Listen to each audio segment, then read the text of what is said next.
Welcome. Today we're going to be discussing the technique destructive twins and how to relate it to other techniques in the American Kenpo system. Keep in mind two things. First, this is not a comprehensive list. And second, it's not family groupings. The way to think about these videos is they're just different avenues to explore to uncover ways to relate things in American Kenpo. So let's start out with the technique destructive twins and look at it through the lens of compelled versus purposeful on a spectrum. In other words, degrees of. So let's get into it so that you understand what we're talking about. So for instance, destructive twins, if we take the ideal phase, this is a compelled technique. In other words, they're pulling us forward and then we're compelled to do something. But that's not the only way this technique could be done. It could be done from a static position. In this case, it's purposeful. We could purposely step forward and hit them if we wished. Therefore, we're showing both ends of that spectrum with two different options of the technique.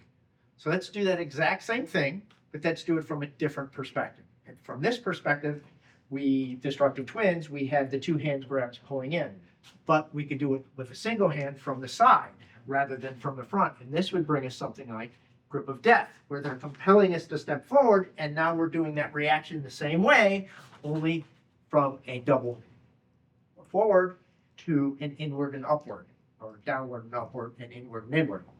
So just like destructive twins, do they have to do that? Well, no, they could just be static and we could be purposeful in our hit to the opponent rather than compelled.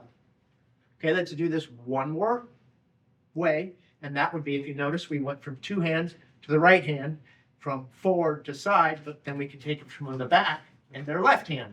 This would bring in something like an obscure clause, where we could, again, just like the previous one, they could be pulling us, and we could be compelled, or static, and we could be purposeful in our actions. Okay, so that gives us some things to work with there, but let's change it up a little bit more. Let's show a little bit more of that degrees of. That would bring us something like a menacing twirl, where they're behind us with both hands instead of in front of us with both hands. But guess what? We now have three options rather than two options. They could be compelling us by pushing us forward, and we could be doing the technique.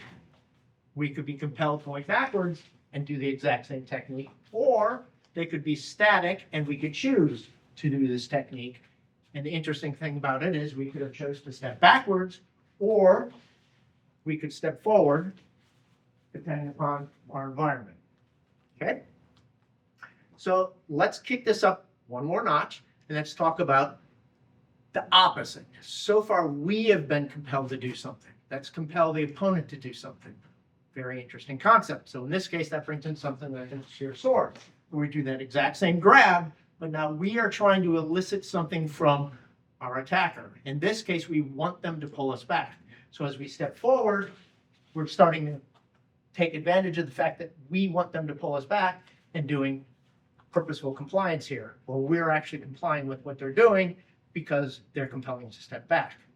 But just like the previous techniques, didn't have to. If we stepped and they didn't pull, we could just as soon just do that hit, which would be totally purposeful on our part. Let's do one more, where we're compelling the opponent to do something but through a different way.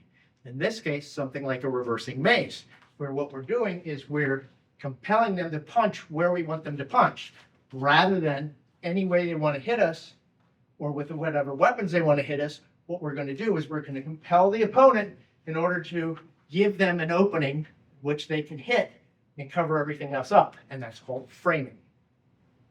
Okay, so that's enough of that. Well, let's move on to a different way of thinking about this. This would be degrees of defense versus offense. Okay, so same thing, degrees of, but now we're going to move it from offense and defense. So let's apply this to the base technique again, destructive twins. So what we're going to be doing here is, as they begin to pull us forward, we are totally eliminating a defense at the beginning and then moving it off or delaying it till later. Okay, so how else can we do that? So if we take a look at the same thing, grip of death again, from the side, we're doing the exact same thing. We're delaying that defense until after we do the hit, again from the side. So let's kick that up a little bit more. Let's do whether we could possibly do a defense or not do a defense. So in this case, that would bring in something like an obscure sword. What do I mean by that? Do we have to take our hand and put it on top of theirs in order to check it? Or can we just bring it up to cover up our face? Well, yes, we can choose whichever one we want. So this would bring us a slightly different degree of defense followed by that offense. So if you notice, we could have done it or not done it. So rather than just doing a punch or doing aggression, we are doing slight defense or potential defense followed by an offense. So let's kick that up another notch again. Do something like that menacing twirl again. So guess what? What we're doing is a defense with an offense at the exact same time.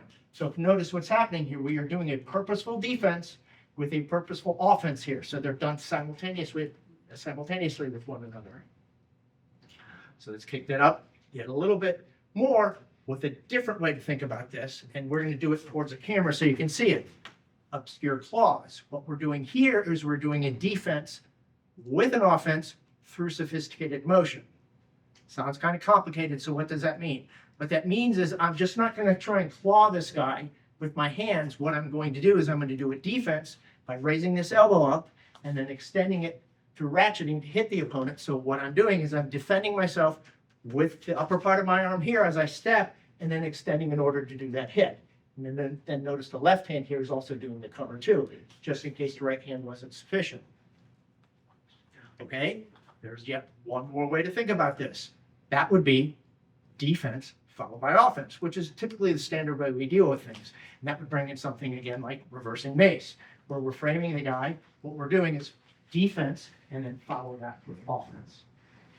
Okay, so how did we relate this technique? We did it through defense versus offense on a spectrum or degrees of, and the same thing with compelled versus purposeful on a spectrum or degrees of. Hope this video helps you understand the American Kenpo system just a little bit better. Thank you very much.